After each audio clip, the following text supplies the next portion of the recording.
ये हैं उसामा अवान, जिन्होंने तुर्की और यूरोपियन तर्ज पर जमीन से 8 फुट ऊंचा पाकिस्तान का सबसे जदीद गोट फार्म बनाया है, जहां आला नस्ल की सैकड़ों बकरियों को पाल रहे हैं। मैंने चाइना से सैंपल मंगवा के इसका मोल्ड मैंने अपनी इंडस्ट्री में डेवलप किया, इसकी प्रोडक्शन करके सबसे पहले अपने फार्म के ऊपर इसको लगाया।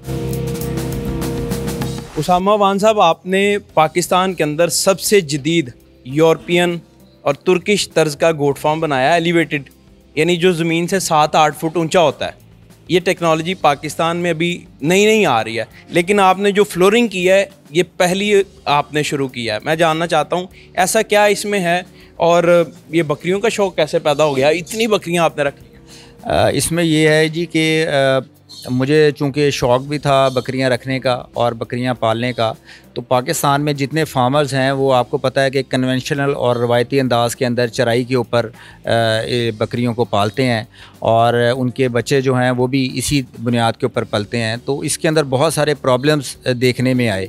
तो मैंने जब इसकी रिसर्च की तो उसके अंदर ये पाया कि इसकी जो हेल्थ है बच्चों की भी और बकरियों की भी, वो इसी वजह से इंश्योर कर सकते हैं आप कि इनको एलिवेटेड लेके चलें। अच्छा। अब एलिवेटेड फ्लोरिंग के अंदर आपके पास 2 किस्म की फ्लोरिंग थी। एक थी कि आप वुडन पैलेट्स के ऊपर, पहले बताएं एलिवेटेड क्या होता है, क्यों होता है और इसकी क्या ज़रूरत पेश आती है? अच्छा, एलिवेटेड ये होता है कि आप कम से कम ज़मीन से मिनिमम 4 फीट हाइट के ऊपर जो है एक फ्लोरिंग बनाएं, ताकि बकरियों और बकरियों के बच्चों का जितना भी वेस्ट है वो नीचे चले जाए और बकरियां जो है साफ़ जगह पे बैठें और वो जो पेशाब करती हैं जिसके अंदर अमोनिया गैस होती है वो इनहेल ना करें। जब वो अमोनिया गैस इनहेल करती हैं तो वो बीमार हो जाती हैं और जो उनके बच्चे हैं वो अगर मिट्टी खाएं तो उनके पेट में कीड़े पड़ जाते हैं, जिसकी वजह से मोर्टेलिटी रेट बहुत हाई हो जाता है। यानी बच्चे, जो मुनाफा होता है किसान का, वो ही मर जाते थे। असल में जो असल मुनाफा फार्मर का होता है या किसान का होता है वो उसके बच्चे होते हैं, और बकरियों के अंदर ये रेशो बहुत ज़्यादा ऊपर चली जाती है। इवन यहाँ के 25 से 50% तक जो बच्चे हैं उनकी मोर्टेलिटी हो जाती है। तो जो रूट कॉज हमने इसका पाया वो ये था कि इसको एलिवेटेड फ्लोर के ऊपर लेके जाते हैं ताकि अमोनिया गैस से बचा जा सके। कैसे बचा जाए? अब इसके अंदर 2 मॉडल्स थे। एक था कि हम इसको एलिवेटेड लेके जाते और इसको लकड़ी के पैलेट्स के ऊपर, वुडन पैलेट्स के ऊपर लेके जाते, और दूसरा ये था कि इंटरनेशनली ये प्लास्टिक फ्लोरिंग गोट्स के लिए होती है, इसके ऊपर जाते। अब हमने जब वुडन पैलेट्स के ऊपर जाने की कोशिश की तो हमें पता चला कि उसके अंदर भी बहुत सारे प्रॉब्लम्स हैं। लाइक इस तरह के अगर हम वुडन पैलेट्स के ऊपर जाते हैं तो लकड़ी कुछ अरसे के बाद जो है वो फूल जाती है, ज़ाहिर है पेशाब से गीली हो जाती है और फिर वो फूलना शुरू हो जाती है, और दरमियान में जो गैप होता है जिससे इसका सारा ड्रेन नीचे जाना होता है और इसकी वेस्ट नीचे जानी होती है वो नैरो डाउन हो जाती है और वो नीचे नहीं जा पाती।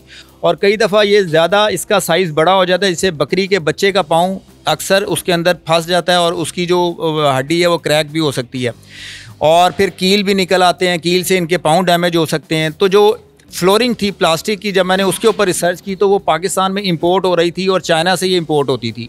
तो एक दो लोग जो इंपोर्ट कर रहे थे वो इसको बड़ी हाई प्राइस के ऊपर बेच रहे थे। अच्छा। मैंने जब इसका स्टार्ट लिया तो मुझे पता चला कि ये 3800 रुपये का एक पैलेट जो है ये बिक रहा है जी। एक प्लास्टिक का पैलेट जो 2x2 जिसका साइज़ था वो 3800 रुपये का बिक रहा था, और पिंडी की एक पार्टी जो है वो इसको इंपोर्ट कर रही थी। तो मैंने पहले तो उसको एडवाइस किया कि यार ये इतने का पैलेट नहीं है, तो या तो आप अपने चाइना के बायर से बात करो, क्योंकि मेरा चूंकि मदर काम जो है वो प्लास्टिक की इंडस्ट्री है मेरी। तो मैंने कहा कि यार मुझे पता है कि इसका कितना वेट है और इसका कितना रेट होना चाहिए, तो इसको अपने बायर से कह के तो इसका रेट रिड्यूस करवाओ। तो खैर उनकी वजह से तो वो रेट नीचे नहीं आया, लेकिन फिर मैंने चाइना से सैंपल मंगवा के इसका मोल्ड मैंने अपनी इंडस्ट्री में डेवलप किया और फिर मैंने अपनी इंडस्ट्री से इसकी प्रोडक्शन करके सबसे पहले अपने फार्म के ऊपर इसको लगाया। अच्छा, मुझे बताएं, आपकी अपनी प्लास्टिक की फैक्ट्री है जहाँ पर आपने ये सारा बना लिया? जी बिल्कुल, मेरी फैक्ट्री है जी अल्फ़ा रबर एंड प्लास्टिक की, और वो हरबंसपुरा में है। वहाँ पे हम सारा प्लास्टिक का काम करते हैं हर किस्म का, और अल्फ़ा लाइफ स्टॉक के नाम से ये फार्म हाउस है, और ये ललियानी कसूर के अंदर है, बिल्कुल लाहौर और कसूर के बॉर्डर पे जी। ये आप कह सकते हैं कि सेंट्रल पार्क से कोई 10 किलोमीटर आगे। अगर फ़र्ज़ करें मैंने आइडिया लेने के लिए कैसे आपने काम किया, विज़िट कर सकता हूँ यहाँ? एनी टाइम जी, आप भी विज़िट कर सकते हैं, और ये मेरी तरफ से हर फार्मर हर बकरी का गोट का काम करने वाला जो करना चाहता है फार्मिंग, मेरी तरफ से जी मेरे डोर्स ओपन हैं। वो हर वक्त आए, स्ट्रक्चर को देखे, इनकी जितनी भी परेशानियाँ बीमारियाँ हैं इसके मुतालिक किसी किस्म की भी इंफॉर्मेशन वो चाहता हो वो हमारे से ले सके। ये कितना बड़ा फार्म है और कितनी बकरियां हैं यहाँ? ये 40 बाई 100 का जो हमने इसका शेड बनाया है जी, और इसके अंदर तमाम फ्लोरिंग जो है वो ये प्लास्टिक फ्लोरिंग है। आगे हमने इनके सेपरेट पोर्शंस बनाए हैं, वो 4x4 के हैं, वो भी आपको अभी दिखाते हैं।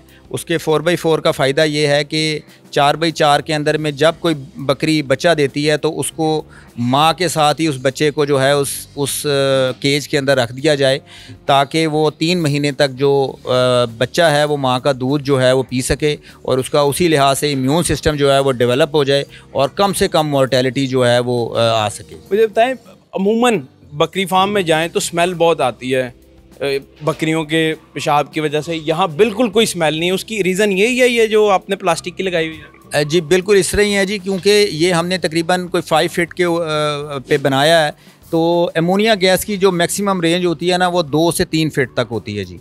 उसकी स्मेल जो है वो 2 से 3 फीट के ऊपर बहुत ज़्यादा होती है, तो जब 3 फीट से ऊपर निकल जाते हैं तो फिर तो इसकी स्मेल जो है वो नहीं महसूस होती। और चूँकि ये बकरियों के लिए बहुत नुकसानदेह होती है तो इस वजह से जो है फिर बकरियां जो हैं वो एक तो हेल्दी रहती हैं, फिर उनके बच्चे जो पैदा होते हैं वो भी हेल्दी आते हैं जी। अब ये कितना अरसा ये चल सकता है ये जो आपका है, और सूरज की वजह से ये वीक तो नहीं हो जाएगा, टूट तो नहीं जाएगा? अच्छा, इसमें जो इसकी जो बेयरिंग कैपेसिटी है ना, जितना ये वज़न उठा सकती है वो कोई 200 kg है जी। अच्छा, 200 kg को डिज़ाइन इस वजह से किया गया क्योंकि ये इंटरनेशनली एक स्टैंडर्ड है कि अगर एक भारी से भारी आदमी जिसका वज़न 120 kg है और उसने 40 किलो की बोरी ऊपर भी रखी हो तो वो फीडिंग करवाने आए तो कम से कम उसको कोई पैलेट को जो है कोई प्रॉब्लम ना आ सके। तो इसकी एक तो बेयरिंग कैपेसिटी 200 kg है। दूसरी बात ये है कि ये चूँकि हमारी अपनी लाइन है, इसके अंदर हमने जो मटीरियल यूज़ किया हुआ है प्लास्टिक का वो ब्रिटल नहीं होता, और हमें तकरीबन कोई 2.5 साल हो गए हैं इसको लगाते हुए और हम इसको चला रहे हैं। एक भी पैलेट जो है अल्हम्दुलिल्लाह अभी तक ब्रेक नहीं हुआ जी। कितने बजे से कितने बजे तक इनको आप चारा डालते हैं, ताकि अगर कोई बंदा अपने घर के छत के ऊपर भी शुरू करता है तो उसको कोई इशू ना हो कि यार वो आपकी वीडियो से ही सारी इन्फॉर्मेशन ले ले गोट फार्मिंग के रिलेटेड? ने बात की है ना कि जो छत वाली है, बेसिकली अगर ये मॉडल इम्प्लीमेंट हो जाए छतों पे तो मेरा ख्याल है कि जो एक घर के अंदर 2 जानवर भी अगर आप बकरियां रख लें तो वो दूध की रिक्वायरमेंट को भी मीट करेंगे, और फिर दूध उनके जो बच्चे होंगे वो उनको या तो बेच के वो पैसे भी कमा सकेंगे। तो फीडिंग के अंदर जी इनको जब कभी हरा भी डालना पड़ता है, कभी इनको जो है वो खुश्क भी डालना पड़ता है। वो तो फीडिंग तो डिफरेंट इनकी चलती है, इसको हम साथ वंडा ऐड करते हैं। असल चीज़ ये है कि जब बकरी जो है वो प्रेग्नेंट है और आखिरी उसका 1 या 1.5 महीना है तो उसकी जो हिफाजत है वो बड़ी इंपॉर्टेंट है, और उस दौरान में उसकी वैक्सीनेशन हुई होनी चाहिए ताकि जो बच्चा पैदा हो ऑलरेडी वैक्सीनेटेड हो। तो जब बच्चा पैदा हो जाता है तो उसका जो 3 महीने का जो टाइम है ना जो वो इंतहाई क्रिटिकल है जी।